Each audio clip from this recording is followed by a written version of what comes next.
అందరికీ నమస్కారం. ఈరోజు సెప్టెంబర్ 3, 2025. ఈరోజు నేను మన రాయదుర్గం పట్టణంలో ఉన్న ప్రభుత్వ సర్వజన ఆసుపత్రిని సందర్శించడం జరిగింది. చాలా మంది పేషెంట్లు, వందల కొద్ది పేషెంట్లు రాయదుర్గం పట్టణంలో ఉన్న సర్వజన ఆసుపత్రికి వస్తున్నారు. వాళ్ళు క్యూ లైన్ లో నిలబడి గంటల తరబడి క్యూలో వేచి ఉండి డాక్టర్ని కలుస్తున్నారు. అంతంతసేపు ఎందుకు వెయిట్ చేయాల్సి వస్తుంది అని ఆరా తీద్దామని నేను వెళ్తే నాకు తెలిసిన విషయం ఏమంటే, రాయదుర్గం ప్రభుత్వ సర్వజన ఆసుపత్రిలో 22 మంది ఉండాలి. యాజ్ పర్ ది నామ్స్ 22 మంది డాక్టర్లు ఉండాలి. అందుకు గాను రాయదుర్గంలో ఉండేది 8 మంది డాక్టర్లు మాత్రమే ఇప్పుడు వర్క్ చేస్తున్నారు. అంటే 14 మంది డాక్టర్లు ఖాళీలు ఉన్నాయి. 22 మంది చేయాల్సిన పనిని 8 మందిని చేయమంటే ఎవరైనా పర్ఫెక్ట్ అవుట్కమ్ ఇవ్వగలరు అని ఖచ్చితంగా చెప్పలేము. ఎందుకంటే ఈ పరిస్థితి ఇలా ఉండడం వల్లనే చాలా మంది రాయదుర్గం పట్టణ ప్రజలు గాని, అలాగే రాయదుర్గం నలుమూల ఉండే చుట్టుపక్కల పల్లెలోళ్ళు గాని వారికి ఏదైనా జబ్బు వస్తే గంటల తరబడి అక్కడ వెయిట్ చేయడం ఎందుకు, పోతే ఆర్ఎంపీ డాక్టర్ దగ్గరికి పోతే పని అయిపోతుందని ఆర్ఎంపీ డాక్టర్ దగ్గరికి పోతారు.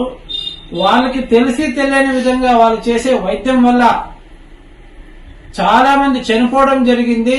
ఆ విషయమే కూడా చాలా సార్లు మేము స్పందించడం కూడా జరిగింది. ప్రభుత్వ సర్వజన ఆసుపత్రి సకల వైభవాలతో ఉంటే రాయదుర్గం పుర ప్రజలు గాని, రాయదుర్గం నియోజకవర్గ పల్లె ప్రజలు గాని, ప్రైవేట్ ఆసుపత్రుల వెంట గాని, ఆర్ఎంపీల వెంట గాని వెళ్లాల్సిన అవసరమే లేదు అనే విషయాన్ని గుర్తెరగాలని చెప్పి కూటమి ప్రభుత్వానికి నేను చెప్పదలుచుకున్నాను. వైద్య ఆరోగ్య శాఖ మంత్రి సత్యకుమార్ యాదవ్ గారు మన ఉమ్మడి అనంతపురం జిల్లా వాసి అయ్యుండి కూడా మన రాయదుర్గానికి కావలసిన డాక్టర్ల ఎందుకు అపాయింట్మెంట్ చేసి పంపించలేకపోతున్నారనే విషయము నాకైతే అర్థం కావట్లేదు. చూడండి ఎన్ని వేకెన్సీస్ ఉన్నాయి. General medicine civil surgeon specialist ఉండాలి, లేరు. General medicine civil assistant surgeon ఉండాలి, ఖాళీ. అలాగే gynaecologist deputy civil surgeon specialist ఉండాలి, గైనకాలజిస్టు సివిల్ అసిస్టెంట్ సర్జన్ ఉండాలి, సివిల్ అసిస్టెంట్ సర్జన్ లేరు. అలాగే పీడియాట్రిషియన్ చిన్న పిల్లల వైద్యులు ఒకరే ఒకరున్నారు, పీడియాట్రిషియన్ ఉండాలి, ఒకరే ఒకరు ఉన్నారు. Civil surgeon specialist, anaesthetist. Anaesthesia అంటే మనకు తెలిసిందే, ఎవరికైనా పెద్దగా గాయపడితే వారికి స్టార్ట్ చేయండి. అనస్థీసియా అంటే ఎప్పుడైనా ఎవరికైనా పెద్ద దెబ్బలు తగినప్పుడు కనీసం వాళ్ళ కుట్లేయాలంటే కూడా అనస్థీసియా ఇచ్చి కుట్లేయాల్సి వస్తుంది. ఆ అనస్థీషియన్స్ కూడా పోస్ట్ ఖాళీలు ఉన్నాయి, 2 పోస్టులు ఖాళీలు ఉన్నాయి. అలాగే ENT, year nose tongue, year nose tongue, చెవి మళ్ళా ముక్కు మళ్ళా నాలుకకు సంబంధించిన వీళ్ళు కూడా ఇక్కడ రాయదుర్గంలో లేకపోవడం చాలా శోచనీయము. అలాగే ఆర్థోపెడిక్ సివిల్ అసిస్టెంట్ సర్జన్ లేరు, రేడియాలజిస్ట్ కూడా లేరు. Civil assistant surgeon no radiologist available here. Pathologist not available here. Medical officer, residential medical officer, civil surgeon వాళ్ళు కూడా ఇక్కడ లేరు. అలాగే జనరల్ సివిల్ అసిస్టెంట్ సర్జన్స్ 2 లేరు. ఇంత వైద్యాల కొరత ఉంటే మనం రాయదుర్గం ప్రభుత్వ సర్వజన ఆసుపత్రి నుంచి రాయదుర్గం నియోజకవర్గ ప్రజలకు వైద్యం ఎలా చేయగలుగుతారని నేను ప్రశ్నిస్తున్నాను. ఎప్పుడైనా ఎక్కడైనా నెగ్లిజెన్స్ ఉంటే పోయినప్పుడు గంటల తరబడి వెయిట్ చేసే పేషెంట్లు డాక్టర్లే తిట్టుకుంటారు.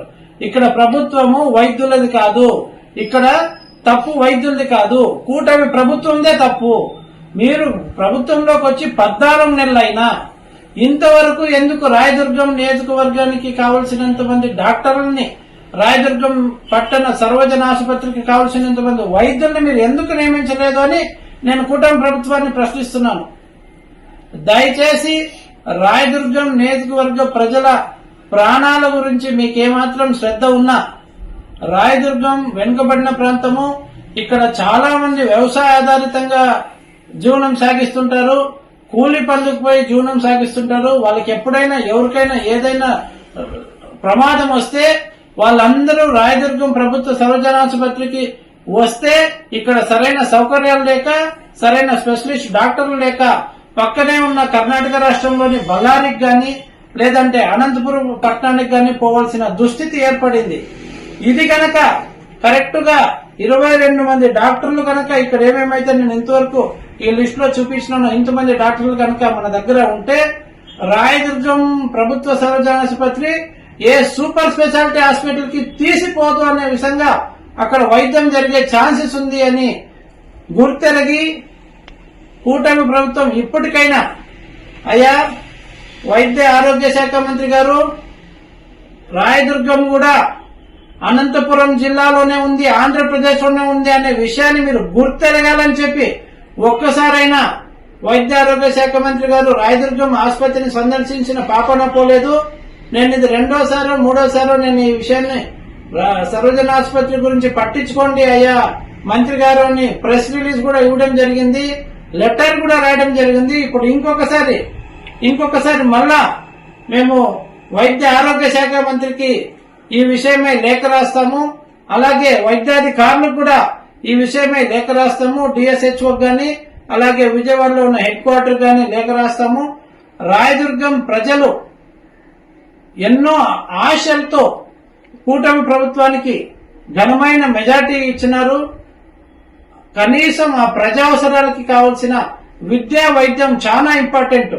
ఆ వైద్యానికి కావలసిన అన్ని వ్యవస్థల్ని కరెక్ట్ గా పనిచేసేట్లు చేయమని చెప్పి వేడుకుంటున్నాను.